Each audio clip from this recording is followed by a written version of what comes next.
Welcome to Eerie Bites of History, your daily serving of strange bites of the past. Today, we have a descent into the Earth's abyss, a discovery that changed medicine, and a firestorm that swallowed a city, all of which happened on October 19th. Let's begin. On October 19th, 2004, a team of explorers descended into the Krubera cave in the remote mountains of Abkhazia.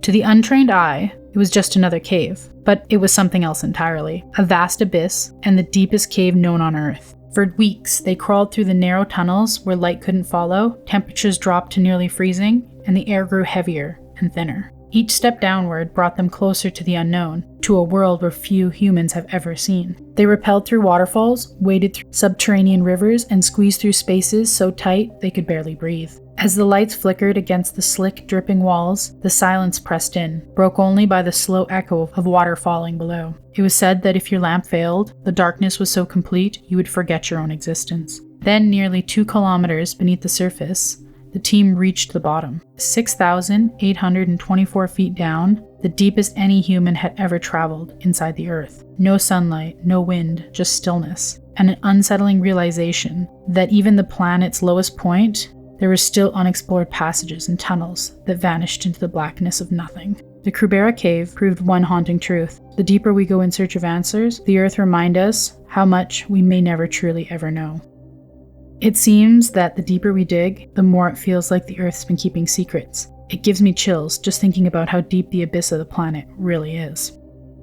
On October 19, 1943, in the quiet laboratory at Rutgers University, a young researcher named Albert Schottis peered into a petri dish and unknowingly changed the course of human history. He wasn't searching for glory, only for a way to stop invisible killers. What he found was Streptomycin, the first antibiotic capable of killing tuberculosis, the deadliest disease of its time. And it came not from chemicals or factories, but from the soil, from microscopic organisms buried beneath our feet. The eerie part, this miracle drug was born from decay, from the bacteria that thrived in rotten darkness, waging a silent war in the dirt that would save millions of lives. But it was more than a miracle. It was a revelation. For every cure discovered, something else is always waiting, evolving and adapting. His discovery would help humanity cheat death, at least for a while. Yet even today, the same invisible world that gave us a cure continues to breed new threats, a reminder that the line between salvation and extermination may be in the soil beneath our feet.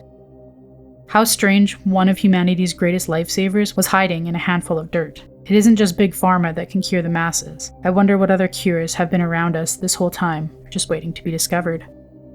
On October 19, 1991, a faint wisp of smoke curled above the Oakland hills of California. Locals barely noticed, just another brush fire, the kind that happened every dry season, but within hours the small spark transformed into a nightmare. Gusts of winds, some reaching 65 miles per hour, turned embers into fiery bullets. They leapt across the streets, ignited rooftops, and devoured entire neighborhoods before firefighters could even react. Survivors were called the skies glowing blood red, and the air so thick with smoke and sound that a deep howling roar, like the earth itself, was breathing fire. Cars jammed in the narrow hillside roads as people fled. Visibility dropped to nothing, and those who escaped described driving through tunnels of flames, with heat warping metal and the smell of burning homes clinging to the air. By nightfall, more than 3,000 houses were gone, 150 acres turned to ash, and 25 souls lost. To this day, no one can say for certain how it begun, the smoldering embers from a rekindled fire, a spark in the dry grass,